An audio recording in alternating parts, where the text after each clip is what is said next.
Salut, c'est Shaman de l'Unovox. Je suis toujours au Bruxelles Game Festival. Je suis avec Nicolas Koenig qui fait partie donc de l'organisation et nous allons lui poser un petit peu quelques questions.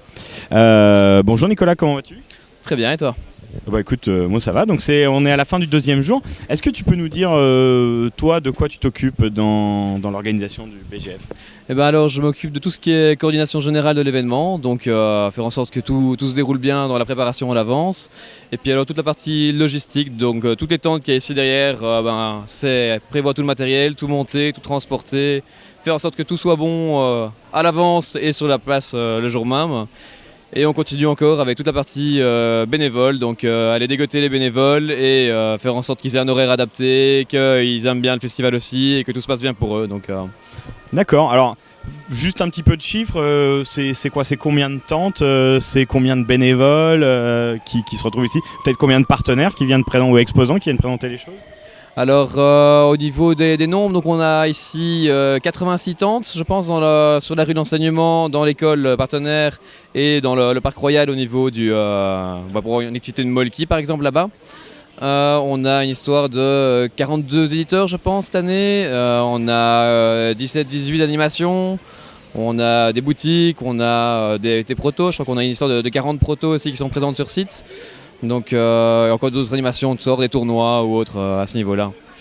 Au niveau des bénévoles, là on est un petit peu en dessous de mes espérances, mais on est une histoire de 75 bénévoles, on va dire. Maintenant ça s'étale sur les jours de préparation logistique et sur les jours de festival même. Donc il y a entre 40 et 50 personnes. Alors juste une petite question par rapport aux bénévoles, mais c'est quoi la différence entre les t-shirts rouges et les t-shirts jaunes ? Alors les t-shirts jaunes, ce sont les bénévoles, donc les gens qui viennent nous donner un coup de main vraiment ponctuellement sur le festival, les jours de logistique et les jours de festival même. Les t-shirts rouges, on est une quinzaine, c'est le staff, l'organisation tout au long de l'année, donc là c'est du travail. On commence dans un mois pour le prochain festival, quoi. Donc, Bon, écoute, bon courage pour ça. Alors, comment t'en es arrivé à t'occuper de ça pour le Bruxelles Game Festival ?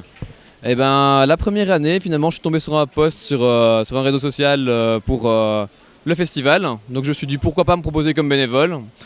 C'est ce que j'ai fait, on était une quinzaine de bénévoles, le festival faisait 15 à ce moment-là. Et puis je me suis bien entendu avec les orgas et je me suis dit pourquoi pas me lancer dans l'aventure. J'ai toujours bien aimé ce genre de choses-là et organiser des choses. Donc je suis passé l'année suivante responsable logistique et responsable bénévole avec l'aide de quelques autres. Et pour cette édition-ci, finalement, j'ai repris la vice-présidence et je me débrouille tout seul pour la logistique et tous les bénévoles. Donc voilà.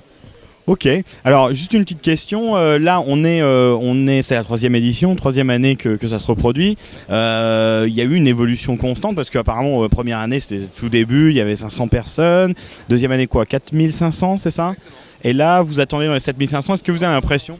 C'est ça, on attend dans les 7500 personnes a priori, c'est une estimation sur l'évolution du festival. On se base aussi sur l'estimation au niveau de l'évolution des tentes, 15 tentes la première année, 40 la seconde et on est à 86 cette année-ci. Donc voilà, on a une belle évolution. Après, il faudra voir où on pourra aller parce qu'on se retrouve un peu à l'étroit dans la rue maintenant. Donc quelle sera la suite ? On verra un petit peu. Oui, je me posais la question parce que je me disais du coup, oui, c'est un festival qui grossit rapidement parce que au début, ça commence à avoir un petit peu une certaine notoriété. Mais du coup, comment ça marche les relations avec la ville de Bruxelles pour bloquer ces rues-là et pour trouver de l'espace ? Donc les relations avec la ville, c'est il faut de rentrer une autorisation des mois et des mois à l'avance en croisant les doigts qu'elle soit acceptée. Préparer le festival sans avoir la certitude qu'on aura l'autorisation. Et puis souffler quand on a l'autorisation pour utiliser la rue. Mais bon voilà, c'est une rue d'habitation avec pas mal de commerces aussi. Donc le problème est toujours, plus le festival grossit, plus on a besoin de tentes. Mais plus il grossit, plus ça intéresse les restaurateurs. Et plus ça intéresse les restaurateurs, plus on a de terrasses ouvertes, donc moins on peut mettre de tentes. Donc on se retrouve un peu dans un cercle vicieux et donc il faut qu'on trouve une solution à ce niveau-là. Peut-être délocaliser le festival dans un endroit où on aura moins de commerces qui vont risquer d'ouvrir, tel un parc, potentiellement le parc royal situé juste ici à côté où on a déjà un pied dedans. Mais là actuellement il est utilisé pour le Bruxelles Summer Festival, c'est ça ? Le parc royal ou je me trompe de parc ? Donc en fait, oui, il y a une partie du Brussels Summer Festival qui se déroule au niveau du Parc Royal, donc plus sur le côté. On a un autre festival en fait, de théâtre nomade qui se déroule plus ou moins en même temps. Donc il va falloir trouver une place entre les différents événements qui pourraient se passer à ce moment-là. Donc on a la fête nationale aussi le 21 juillet. Donc on peut ni trop aller en avant en juillet, ni trop aller en arrière en août. Donc peut-être qu'on va avancer la date d'une semaine ou de deux, à voir un peu en fonction de ça. Ok, bah écoute, je crois qu'on sait à peu près tout sur le Bruxelles Game Festival. Toi personnellement, qu'est-ce que tu retiendras de cette édition ?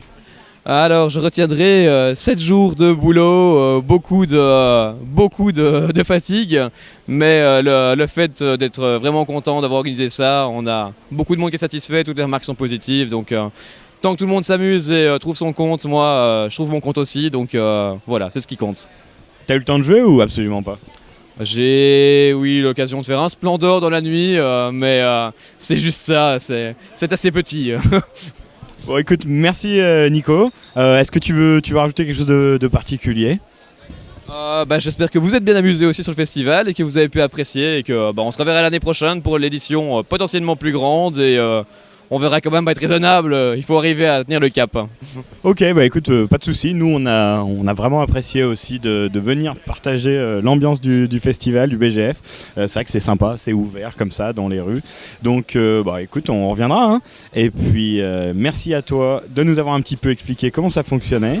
Et puis, on se dit à bientôt sur Ludovox.